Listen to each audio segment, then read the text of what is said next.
नमस्कार, अनादि टीवी के खास कार्यक्रम पावर कॉरिडोर में आपका स्वागत है। मैं हूं प्रभु पटेरिया। पावर कॉरिडोर में हम बात करेंगे सरकार, सियासत और ब्यूरोक्रेसी के फैसलों की अंतर्कथा की। पड़ताल करेंगे कि आखिर इन फैसलों के मायने क्या हैं। हमारे साथ रहेंगे अनादि टीवी के ब्यूरो हेड ब्रजेश चौक से। तो शुरू करते हैं खबरों की खबर लेने का सिलसिला।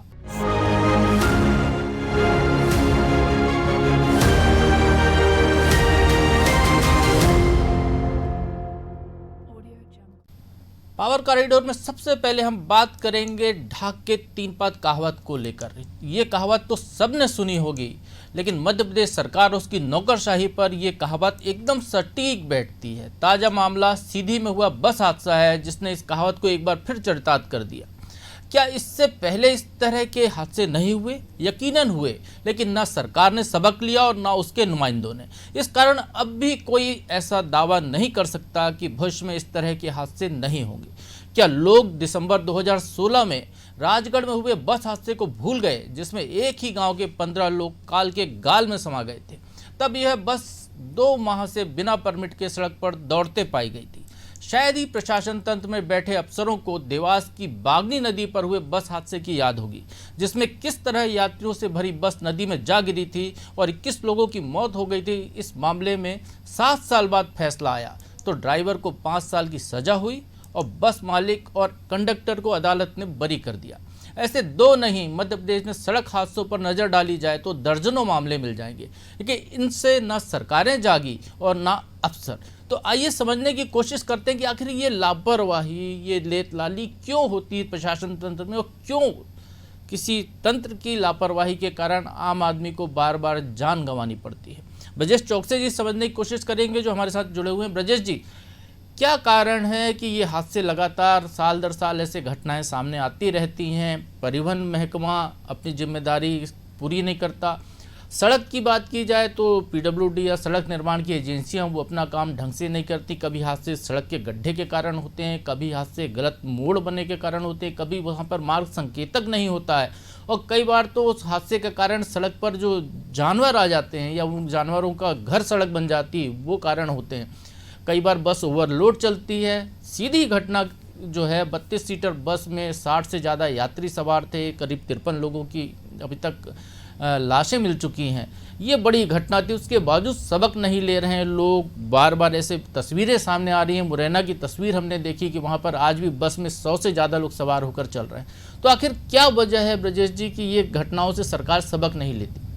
देखिए प्रभु जी, सबक नहीं लेती सरकार, ये तो उसका परिणाम हम देख ही रहे हैं। सीधी घटना हुई है। इससे पहले भी हमने राजगढ़ की घटना देखी है और आपको बागनी नदी की घटना देखी है। इससे पहले भी बहुत ऐसी घटनाएं हुई हैं, लेकिन हर बार जिम्मेदार बच जाते हैं। जैसे राजगढ़ का हम बात करें तो राजगढ़ में तत्कालीन एआरटीओ को आपने सस्पेंड कर दिया।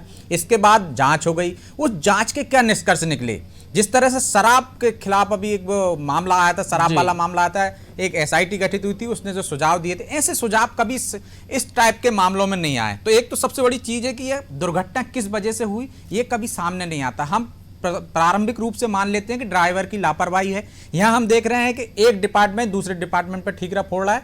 परिवहन महकमा कहता है कि डिपार्टमेंट नहीं, यहाँ तो मंत्री ठीकरा एक दूसरे पर फोड़ते हुए दिखाई दे रहे हैं। हाँ, तो आप देखिए कि एक दूसरे की जिम्मेदारी नहीं समझ। सड़क खराब है, सड़क की वजह से, ड्राइवर की वजह से और कानून का जो पालन कराने वाले हैं उनकी लापरवाही से हादसे होते हैं। परिवहन विभाग हम देख रहे हैं कि इस घटना के बाद भी आप तत्काल चेक करते हो। जब भी राजगढ़ की घटना हुई तो दूसरे तीसरे दिन हम देखते हैं कि परिवहन अमला सड़क पर उतर जाता है, इसके बाद गायब हो जाता है। सुप्रीम कोर्ट ने कहा है कि स्कूलों में किस तरह से गाइडलाइन का पालन करा जाए। स्कूल बसों में हम देखते हैं कि वो कभी कभी यदा कदा चेक करते हैं, इसके बाद भूल जाते हैं। तो कानून का पालन नहीं करा रहे हो आप। एक एजेंसी ये जिम्मेदार है, दूसरी आप सड़क खराब है तो जिम्मेदार है। इस मामले में, सीधी वाले मामले में हमने देखा पीड़ितों ने किस तरह से मुख्यमंत्री के सामने रोना रोया कि साहब हमें दूसरों के साथ ये हादसा ना हो, आप तो ऐसी व्यवस्था बना दीजिए। लेकिन जिम्मेदारों पर सख्त कार्रवाई नहीं होती, इस कारण लगातार हादसे होते हैं। हादसों की तह तक नहीं जाते हम कि क्या वजह थी, किन कारणों से हुई, उन कारणों को दूर नहीं करते। तत्काल में ड्राइवर को गिरफ्तार करते हैं। और जिस तरह से सड़क मोटर व्हीकल एक्ट में जो प्रावधान है प्रभु जी, वो बहुत ही लचर हैं कि यदि आप इतनी बड़े हादसे हो जाते हैं, 5-5 साल की सजा होती है। जैसे हम पैकेज में भी दिखा रहे हैं, 21 लोग मर गए, 53 लोगों की मौत हो गई है। ड्राइवर को कोई ज्यादा सजा नहीं हुई, 5 साल की सजा हो गई, वो जेल में जाएगा और हाई कोर्ट में अपील करेगा, उसको बेल मिल जाएगी। कोर्ट में लंबा मामला चलता रहेगा। बस मालिकों की कोई जिम्मेदारी तय नहीं होती है, संबंधित विभागों पर जिम्मेदारी तय नहीं होती, उन पर भी एफआईआर दर्ज होनी चाहिए, तब जाकर ये सुधार आएगा। अब ब्रजेश जी, ये बड़ी बात है कि वाकई में प्रशासन में जो अफसर बैठे हैं, जो जिम्मेदार अधिकारी हैं या जिम्मेदार अमला है, यदि बस का परमिट के हिसाब से नहीं चल रही है या उसकी फिटनेस नहीं है, तो परिवहन विभाग के आरटीओ से लेकर नीचे तक के अमले अधिकारी जो जांच करने वाले थे, या ओवरलोड चल रही है तो जो बस स्टैंड पर जो अधिकारी कर्मचारी तैनात होते हैं वो जांच करने वाले अधिकारी, उनने क्यों नहीं देखा, या आगे जहां पर वो बैरियर पे बस को देखा जाता है, चेक किया जाता है, जगह जगह हमने देखा सड़कों पर पुलिस के नाके लगे हुए हैं, वहां पर वो वसूली चलते हैं कि शिकायतें आती हैं, वो जगह हो गई। इसी तरीके से सड़क का यदि बात कहें तो कलेक्टरों को निर्देश है मुख्यमंत्री के कि वो अपने ज़िले का लगातार भ्रमण करेंगे। नीचे के अधिकारियों विभाग के जितने भी प्रमुख हैं उस ज़िले के, उनको भी निर्देश हैं कि वो हफ्ते में एक दिन दौरा करेंगे, किसी गांव तक जाएंगे, वहाँ के हालातों का जायजा लेंगे कि जो भी उनके विभाग से जुड़े काम हो कैसे हो रहे हैं या नहीं हो रहा है। इसको लेकर एक डायरी भी मेंटेन की जाती है, उनको बाकायदा मासिक डायरी अपनी सबमिट करनी पड़ती है। उस जब इतना सब सिस्टम बना हुआ है तो ये सिस्टम फॉलो क्यों नहीं होता है ब्रजेश जी? और फॉलो नहीं हो रहा है तो इसके लिए जैसा आपने कहा कि जो वाकई में जिम्मेदार हैं उनको बराबरी की सजा क्यों नहीं मिलती?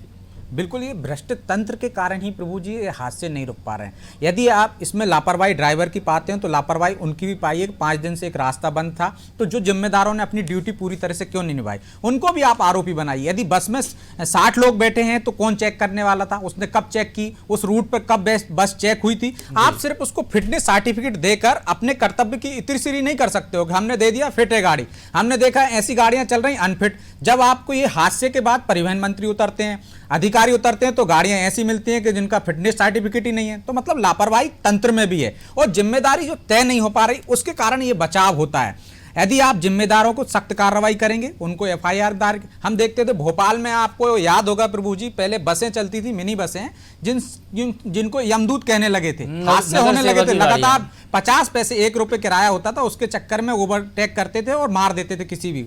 तो यहाँ पे गैर इरादतन हत्या का मामला दर्ज करने लगे उन पर। तो एक ड्राइवरों में भय पैदा हुआ है कि उनकी जमानत नहीं होगी थाने से, वो जेल जाएंगे, जेल में और कड़ी सजा मिलेगी। तो कानून में भी आपको संशोधन करने की जरूरत है। एक डर होना चाहिए कि यात्री बसों में और जो गाड़ियां चला रहे हैं कि इतने लोगों की जान माल की सुरक्षा का दायित्व उन पर है, उनके लिए अलग कानून होना चाहिए, मेडिकल चेकअप होना चाहिए समय समय पर उनका, और उनके आपराधिक रिकॉर्ड देखना चाहिए। ये कोई नहीं देखता। आपने ड्राइवर ढूंढा एक 5,000 का, वो जेल से छूटा हो या कहीं से, आप उसको पूरी इतनी सवारियों की जिम्मेदारी आप उसके ऊपर, तो बस मालिक क्यों जिम्मेदार नहीं है? जब वो आप गलत ड्राइवर को चयन करेगा, सस्ते ड्राइवर को चयन करेगा, जिसकी आंखें कमजोर होंगी, जो लापरवाह होगा, उसको चयन करेगा, तो जिम्मेदार वो भी बनता है। उसकी जिम्मेदारी आप तय करोगे, एक तरफ से अधिकारियों की जिम्मेदारी तय करोगे, ट्रैफिक वालों की जिम्मेदारी तय करोगे, पीडब्ल्यू डिपार्टमेंट की या जो भी सड़क के निर्माण संस्था है उसकी जिम्मेदारी तय करोगे, निश्चित तौर पर तब लगाम लगेगी। ऐसे आप निलंबित कर देते हो, इसके बाद उसमें क्या हुआ ये पता नहीं चलता, सामने वाला बहाल हो जाता है और फिर दूसरी जगह उसकी पोस्टिंग कर दी जाती है।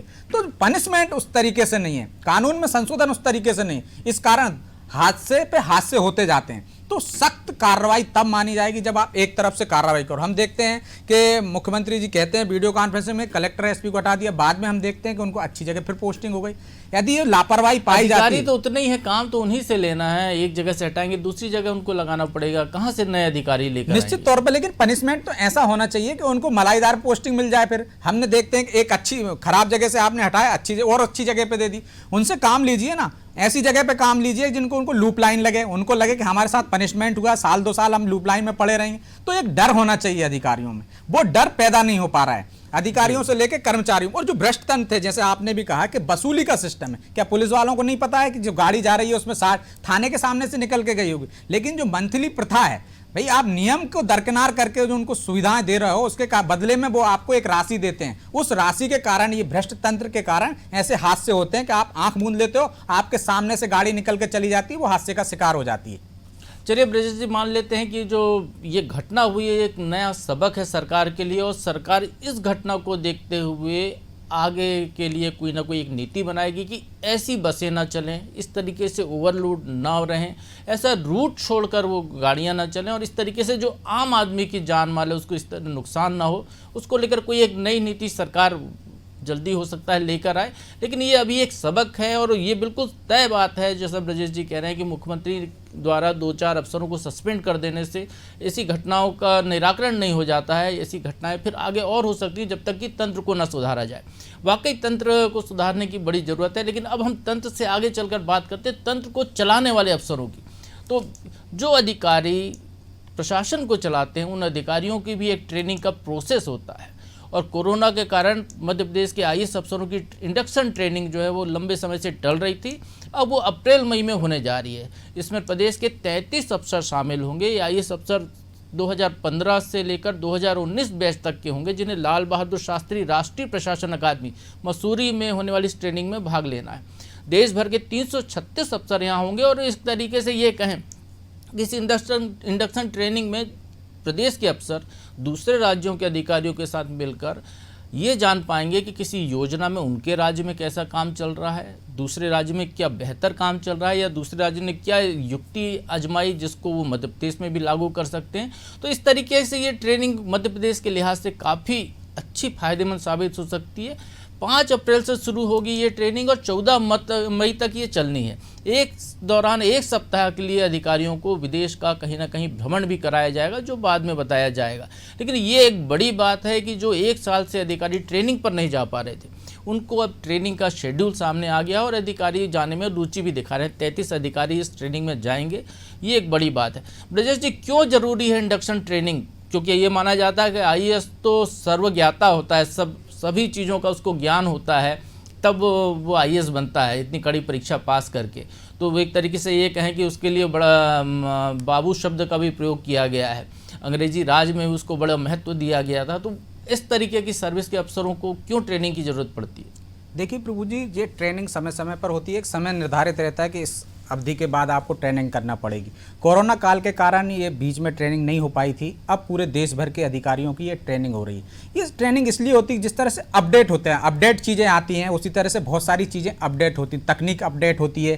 तो वो सब चीज़ें इनको सिखाई जाती हैं कि किस तरह के आज की तारीख में साइबर के सब मामले आ रहे हैं, साइबर के मामले कैसे आ रहे हैं, नई तकनीक कैसे आ रही है, आप उसका लोगों के हित में कैसे उपयोग कर सकते हैं और उसका दुरुपयोग कैसे लोग कर रहे हैं। तो उन सब चीज़ों की ट्रेनिंग उनको दी जाती है ताकि विकास की रफ्तार बढ़ सके, काम में क्रियान्वयन तेजी से आए, योजनाओं का किस तरह से किस राज्य में कोई अच्छा काम होता है, किसी जिले में अच्छा काम होता है, तो उसके बारे में बताई जाती है कि आप भी ऐसा काम कर सकते हो। तो ये जब समाज पूरे देश के लोग बैठते हैं, उनको ट्रेंड किया जाता है कि अब ये ऐसा करना है, आपको नई तकनीक ये आ गई है, आपको इस तरह से अपग्रेड होना। जैसे आपके मोबाइल अपग्रेड आते हैं, गाड़ियाँ अपग्रेड आती हैं, उसी तरह अधिकारियों को भी अपग्रेड किया जाता है, उनको नई तकनीक के बारे में सिखाया जाता है लगातार। तो इसलिए ये ट्रेनिंग महत्वपूर्ण होती है। आपने एक बार पढ़ लिया तो आप पूरे सर्वज्ञाता नहीं हो गए। आप जब तक पढ़ के आए हैं, इसके बाद से नई चीज़ें आ गई हैं देश दुनिया में, तो वो कैसे सीखेंगे आप? और फिर उनको विदेशों में ले जाते हैं, कई राज्यों का भ्रमण कराते हैं, उन राज्यों में ले जाते हैं, वहाँ की जो अच्छी चीज़ें किस तरह से कार्य कर रहे हैं वहाँ के। यदि पुलिस मुख्यालय में ले जाएंगे तो मुख्यालय के प्रभारी उनको बताएंगे कि हमने नई तकनीकें विकसित की है। और यदि सीएस के पास ले जाएंगे, किसी अकादमी में ले जाएंगे, जो अच्छी अच्छी जो उपलब्धियां होती हैं वो बताते हैं, और उनका श्रेय कैसे मिला, उनको कैसे विकास हुआ, कैसे तेजी से काम किया उन लोगों ने, वो उनको आत्मसात कराते हैं, उनको सिखाते हैं कि आप भी इनका अनुसरण करिए। इसी तरह उनको विदेशों में ले जाते हैं, वहाँ किस तरह से तकनीक काम कर रही है, किस तरह से लोग काम कर रहे हैं, और वो हमसे कितने अपग्रेड हैं, वो उनको सिखाया जाता है ताकि आप आकर अपने राज्य में उसके उपयोग करें और लोगों के हित में काम कर सकें। सरकार की योजनाओं को किस तरह से तेजी से काम कर सकें, उन पर आप किस तरह से और जनता से अच्छा व्यवहार कर सकें, लोगों से कैसे आपका मेल जोल बढ़ाना चाहिए, किस तरह से मोबाइल का, सोशल मीडिया का किस तरह से उपयोग करना चाहिए, ये सब चीज़ें उनको सिखाई जाती हैं। इसलिए ये ट्रेनिंग अनिवार्य होती है और समय समय पर की जाती है। आईएएस अफसरों की ये इंडक्शन ट्रेनिंग 33 अफसर जो जा रहे हैं मध्य प्रदेश की, वो 3-4 बैच के अफसर हैं। 2014 से 2019 तक के बैच के अधिकारी इसमें शामिल होंगे ब्रजेश जी। तो क्या केवल ऐसे ही एक साथ सभी प्रदेश के अफसरों की ट्रेनिंग का कोई शेड्यूल नहीं बन सकता कि किसी राज्य में बाकी जो ट्रेनर हैं वो आएँ और राज्य के तमाम अधिकारियों को एक साथ ट्रेनिंग दें, तो ऊपर से लेकर नीचे तक के सभी लोगों को उस ट्रेनिंग का सिस्टम समझ में आ जाए कि क्या नई चीज़ें हैं जिसको अपना सकते हैं और किस तरीके से अपने काम में और सुधार ला सकते हैं? देखिए प्रभु जी, उसके लिए एक अलग सिस्टम है कि यदि किसी राज्य में कोई अच्छा काम कर रहे हैं तो वहाँ से बाकायदा आपके राज्य से या दूसरे राज्य से दल आता है, वो सीख कर जाता है, वो अपने राज्य में अप्लाई करता है।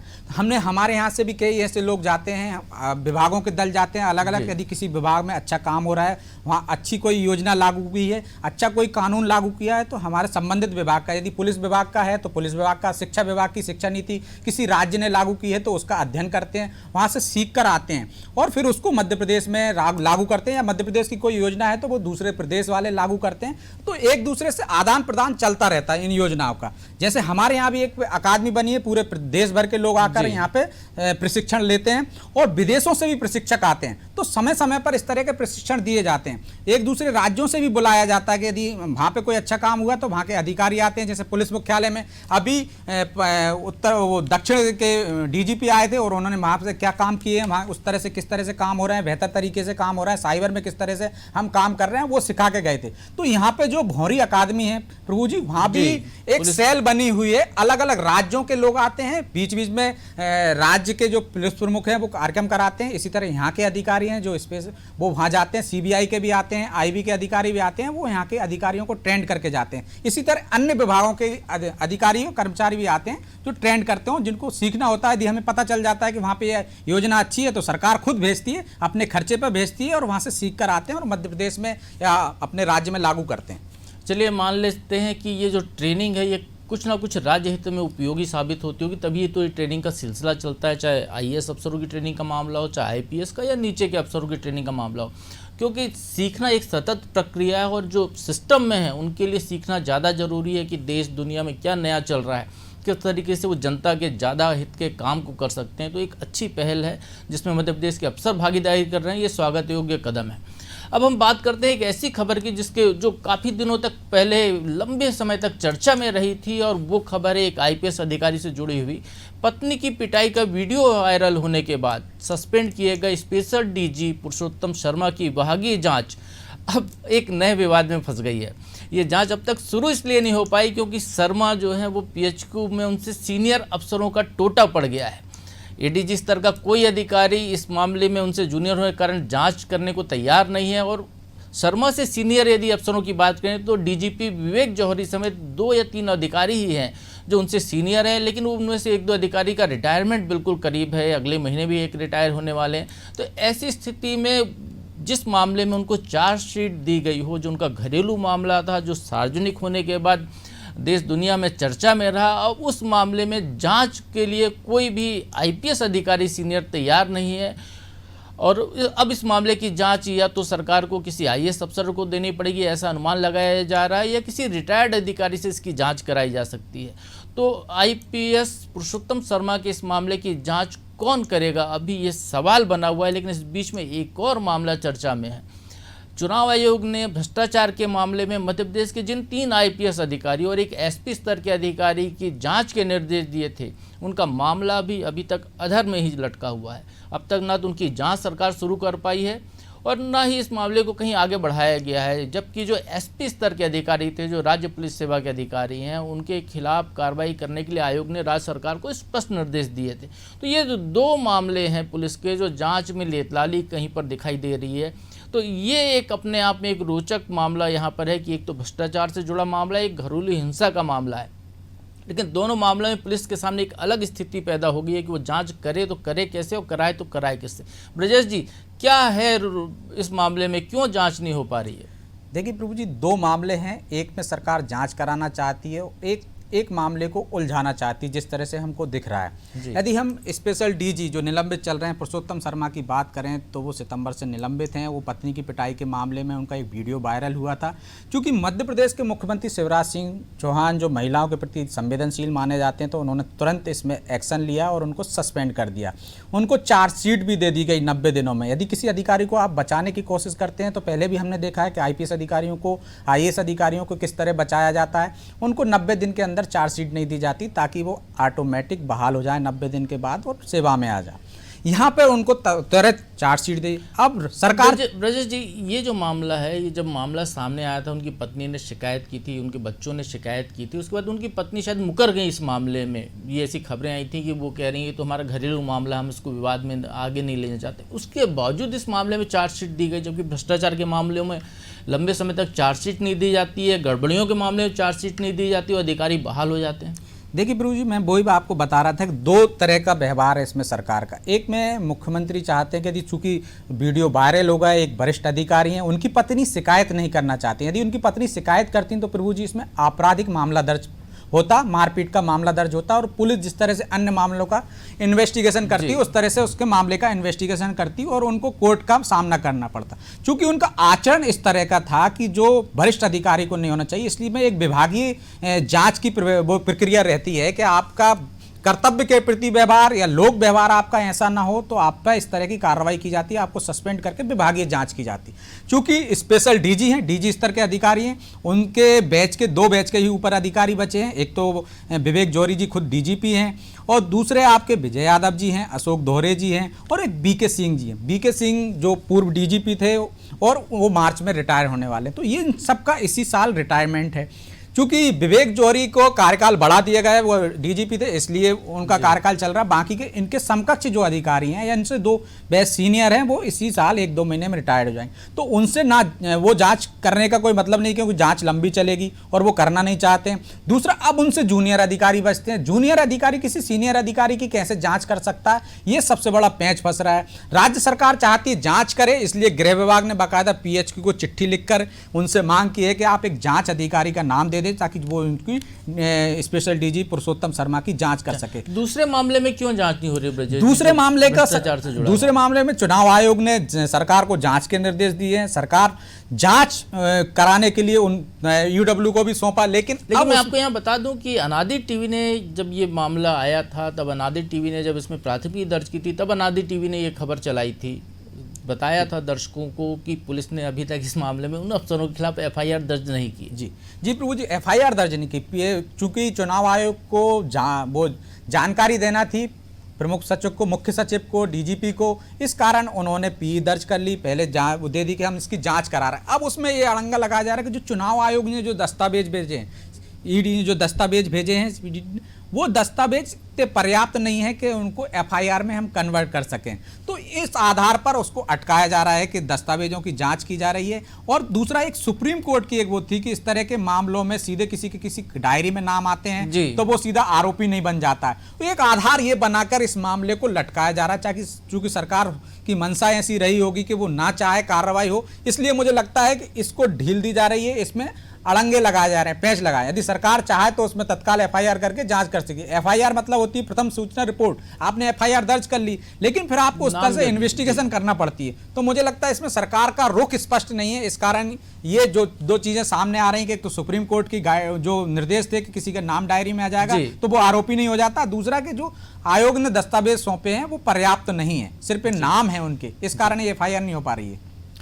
सबसे पहले पावर कॉरिडोर में ही हमने बताया था कि इन अफसरों के जो 3 IPS अफसर और 1 SP स्तर के जो अधिकारी हैं राज्य प्रशासनिक सेवा के, इनके खिलाफ मामले में जांच को आगे बढ़ाने में कहीं ना कहीं अनिच्छा जाहिर हो रही है। ये सबसे पहले पावर कॉरिडोर में ही हमने बताया था, और वही चीज़ें अब यदि हम आज बात कर रहे हैं 1.5-2 महीने बाद, तो हम ये कह सकते हैं कि वही चीज़ सामने सतह पर दिखाई दे रही है कि कहीं ना कहीं उनको बचाने की कोशिशें हो रही हैं, उसके लिए कुछ ना कुछ आड़ ली जा रही है। ये तो थे IPS का मामला, और अब हम पुलिस से ही एक अलग विंग है पुलिस से जुड़ी हुई, उसकी बात करते हैं, और वो है होमगार्ड्स का मामला। होमगार्ड्स को लेकर एक अच्छी खबर मध्य प्रदेश में आई है कि मध्य प्रदेश सरकार ने ये तय किया है कि होमगार्ड जो अभी तक साल में केवल 10 महीने काम करते थे, बाकी समय उनको 2 महीने घर में बैठा दिया जाता था, अब उनकी सेवाएं आबकारी, खनिज जैसे विभाग ले सकेंगे। और इनकी सेवाएं लेने के जो एक शर्त थी कि 1.5 गुना वेतन भत्ता उनका देना पड़ता था संबंधित विभाग को, वो अब नहीं देना पड़ेगा। ये एक बड़ी सरकार ने जो सुविधा दी है, इसकी वजह से होमगार्ड कर्मचारी जो हैं उनको काम मिल सकेगा, और सरकार को जो पुलिस बल की कमी है वो बल की कमी दूर हो पाएगी। और यहाँ बता दें कि प्रदेश में करीब 11,000 होमगार्ड हैं जो अभी कॉल ऑन ड्यूटी पर हैं। तो एक 11,000 का अमला पुलिस के साथ जुड़ सकता है, जिसका दीगर कामों में उपयोग हो सकता है, कहीं पर भी यदि प्रशासन को कानून व्यवस्था से जुड़ी स्थिति या जांच से जुड़ा कोई मामला उसमें उपयोग करना हो। ब्रजेश जी, ये फैसला लेने की जरूरत क्यों पड़ी कि होमगार्ड को लेने पर अब सरकार जो अतिरिक्त राशि लेती थी वो नहीं लीजिए? दो बड़े मामले आए कि शराब से मौत हो गई, खनिज अधिकारियों पे हमले होते हैं, तो बार बार ये बात आती है कि अमले की कमी है। होमगार्ड लंबे समय से शोषण के शिकार हो रहे थे, उनको समय समय पे ड्यूटी दी जाती थी, विभागों में अटैच किया जाता था, लेकिन जिन विभागों में अटैच किया जाता था वहाँ से 1.5 गुना वेतन उनको देना पड़ता था होमगार्ड डिपार्टमेंट को। तो इस कारण विभाग भी नहीं लेना चाहते थे, अतिरिक्त उन पर बोझ पड़ता था, वो अमला नहीं मांगते थे होमगार्ड का, मांगेंगे तो उनको वेतन भत्ते देना पड़ते थे, इस कारण मांगने से बचते थे। लेकिन सरकार ने इसमें रियायत दे दी, तो जो घटनाएं हुई थी, शराब की जाँच नहीं हो पा रही, आबकारी अमला जाँच नहीं कर पा रहा है, खनिज अमला जाँच नहीं कर पा रहा है, उन पर हमले हो जाते, पुलिस में भी अफसरों की कमी है तो पुलिस नहीं दे पाती है, तो उस कमी को दूर करने के लिए सरकार ने ये नियम में संशोधन किया है ताकि उन विभागों पे अतिरिक्त बोझ ना पड़े खर्चे का, और वो आसानी से मांग कर सकें कि हमको इसमें होमगार्ड, और होमगार्ड दे भी दिए गए, खनिज विभाग को और आबकारी विभाग को पहले ही दिए जा चुके हैं कि आप इनकी मदद से चेकिंग कीजिए, और वो होमगार्ड जवान पुलिस को भी बीच बीच में मिलते रहे, चाहे आपको यातायात व्यवस्था के लिए मिले, चाहे अन्य काम के लिए मिले। तो अब इन विभागों में उनको या पुलिस को या खनिज विभाग को या आबकारी विभाग को अतिरिक्त उनको भुगतान नहीं करना पड़ेगा होमगार्ड को। और होमगार्ड जवानों के लिए भी राहत की खबर है, वो हमेशा शोषण के शिकार हुए, बार बार मांग करते रहे। पहले उनको 10 माह की नौकरी मिलती थी, 2 माह घर बिठा दिया जाता, 3 साल में उनका पुलिस वेरिफिकेशन होता है, मेडिकल होता है, अनफिट होने पर उनको वो कर दिया। तो जनवरी 2020 में भी उन्होंने आंदोलन किया था भोपाल में, उनकी मांगे थी कि उन्हें पुलिस के समान वेतन दिया जाए, और सुप्रीम कोर्ट भी निर्देश दे चुका है कि उनको पुलिस के समान, आरक्षकों के समान वेतन भत्ते दिए जाएं। उसकी मांगों को लेकर किया था। इसके बाद 2016 में सरकार ने नियम में संशोधन कर दिया था कि 41 साल की उम्र में ही उनको रिटायरमेंट कर दिया जाएगा, तो वो नियम को खारिज करने की मांग बार बार कर रहे हैं। सरकार ने इसको बदलाव इसलिए किया था कि उस पर अतिरिक्त बोझ ना आए, इनको आरक्षकों को वेतन देने के पड़े। तो जो उनके शोषण हो रहा था, इससे उनको भी फायदा होगा, उनकी ड्यूटी 12 महीने की हो जाएगी, उनको 12 महीने की जो मांग कर रहे थे वो काम करने की, अभी किसी डिपार्टमेंट में अटैच होंगे तो वहां पे लगातार काम करते रहेंगे, 2 महीने उनको घर नहीं बैठना पड़ेगा, तो ये उनके लिए अच्छी खबर है प्रभु जी। चलिए, बहुत अच्छी खबर है ब्रजेश जी, ये वाकई में होमगार्ड के जवानों के लिए, वो प्रदेश के लिए भी अच्छी खबर है, क्योंकि हमने देखा है कि अभी जो अवैध शराब के मामले आए थे, कितनी गंभीर घटनाएं उसको लेकर सामने आई थी, उसके बाद सरकार ने 400 होमगार्ड आबकारी अमले को दिए हैं कि उनका वहाँ उपयोग करें, और अवैध शराब यदि कहीं बन रही है तो उसको रोकने के काम में उनका उपयोग हो रहा है, और ये ऐसी घटनाएं लगातार उजागर भी हो रही, तो एक अच्छी पहल है। ब्रजेश चौकसी जी, बहुत बहुत धन्यवाद आपको इस चर्चा में सारी चीज़ों को विस्तार से समझाने के लिए। और पावर कॉरिडोर में आज बस इतना ही, अगले हफ्ते हम फिर मिलेंगे सरकार से जुड़े कुछ नए फैसलों की अंतर्कथा के साथ। तब तक के लिए मुझे दीजिए इजाज़त, और आप देखते रहिए अनादि टीवी।